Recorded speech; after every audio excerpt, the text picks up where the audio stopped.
I'm Ash. I use they, them pronouns. I am a queer, neurodivergent, disabled young person, and I come from a Cambodian Chinese background.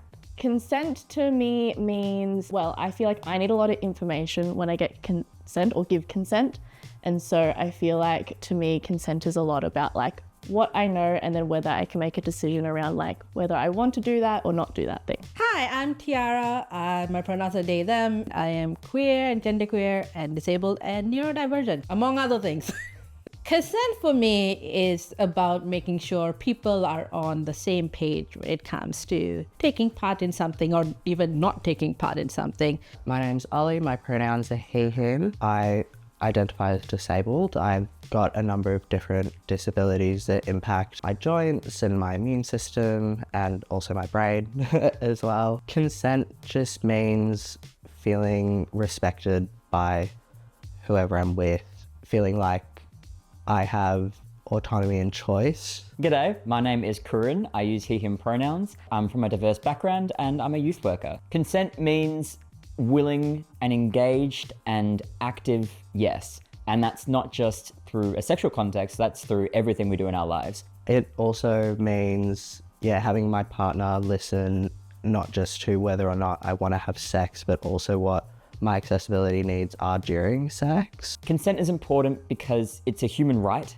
to consent. So you want to make sure that when you're going on a journey together, that everyone's on this shared journey. And you want to make sure that everyone on this shared journey with you is having as good a time as possible. Like everyone knows what they're getting into or they're willing to step into the unknown, but they've made that choice. Consent is important because people deserve to like know what they are going to do or about to do or want to do, and so being able to give consent makes sure people are able to like make that decision. Consent and the law. In Victoria, consent is legally defined as a free and voluntary agreement. In July 2023, the Victorian government made some changes to the law regarding consent. Affirmative consent is now part of the legal understanding of consent. So, what is affirmative consent? Simply put, everyone involved in a sexual act is responsible for checking whether everyone else involved is consenting. None of us can assume that the other person is consenting. Whether it's the first time or the 100th. It's never okay to say, well, they didn't say no, so I thought it was fine. Consent isn't the absence of a no, it's the presence of a yes. Checking in might look like asking, Is this okay? Can I touch you? do you want to keep going? It also means stopping if someone says maybe, doesn't answer, or sounds unsure or uncomfortable. Anyone can change their mind or withdraw consent at any time. What else do the new laws say? The law recognizes some situations where someone can't give consent. In the face of force, harm, or the fear of force or harm of any type. Pretending to use a condom and secretly removing it. Or damaging it so it doesn't provide protection.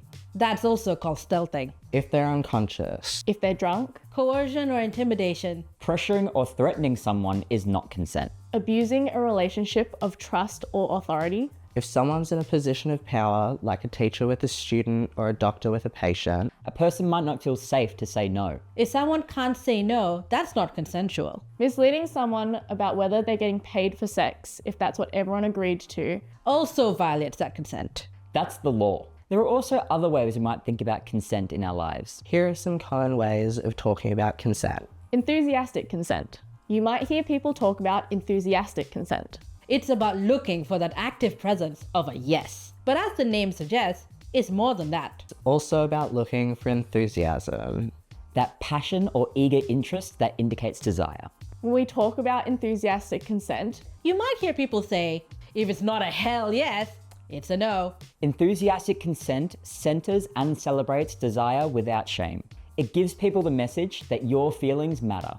if you don't really want this, that is fine and you don't have to.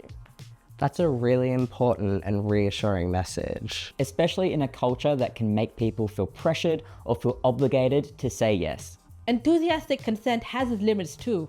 Enthusiasm isn't the only emotional state that someone can have when they're consenting. Someone trying something out for the first time might feel more nervous or cautious than excited. Sex workers can consent to sex with a client. They aren't obligated to feel enthusiastic about their jobs. Just like someone working at a supermarket doesn't necessarily have to love scanning your groceries.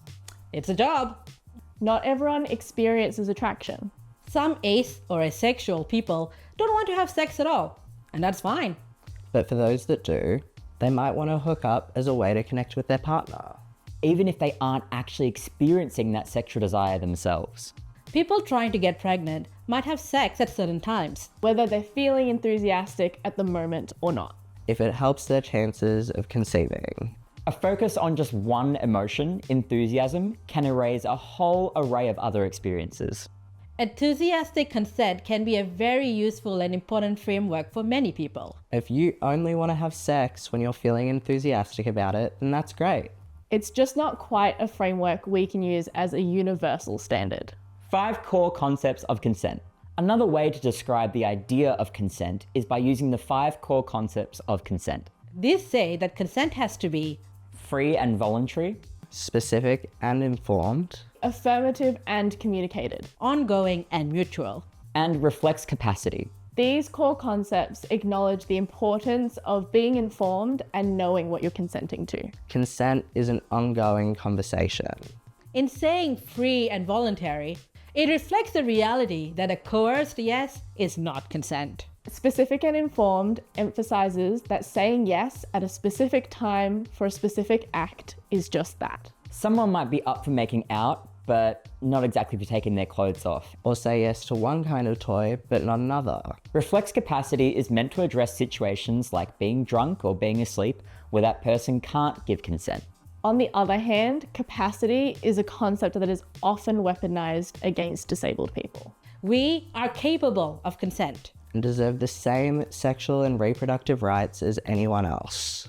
When people assume that we can't understand what's happening or don't know what we want, Just because we're disabled, They deny our rights and our autonomy. any definition of consent that addresses capacity but doesn't engage with disabled people is going to fall short for some of us. RAC, Risk-Aware Consensual Kink. risk-aware consensual kink, or RAC for short, Is a term that emerged from kink communities to talk about an approach to sex and consent. On its own, RAC doesn't actually give a definition of consent. The consensual in risk-aware consensual kink could refer to affirmative consent or any other standard. In a legal context, that standard will be informed by the laws of the state or country you're in. but RAC does suggest an approach to risk. RAC says that no sex is completely and 100% safe. Whether it's kink or vanilla, your first time or your 100th. Whether you're trying something new or have settled into a routine. There's always some kind of risk. And that's okay if you're okay with it. If you're having penis in vagina sex, there could be a risk of pregnancy. If you're trying out impact play, there can be a risk of injury. The risk might be emotional. Or maybe you're just risking a disappointing evening. Or being tired the next day if you're staying up late. RAC suggests that we can't eliminate all risk from sex. Any more than we can eliminate all risk from other activities. By acknowledging that and being aware of the risks, we can think about how to minimize them. We can use condoms or IUDs. Have someone knowledgeable teach us about new toys. Have honest conversations about our wants and hesitations with our partners. And we can each decide what's worth trying for us. As long as everything's consensual and we're actively checking in with our partners, it's up to us what we want to do. The legal definition of consent sets a baseline. It's the minimum that we have to do. Beyond that, how we think about consent How we make decisions for ourselves, And how we support each other are all evolving.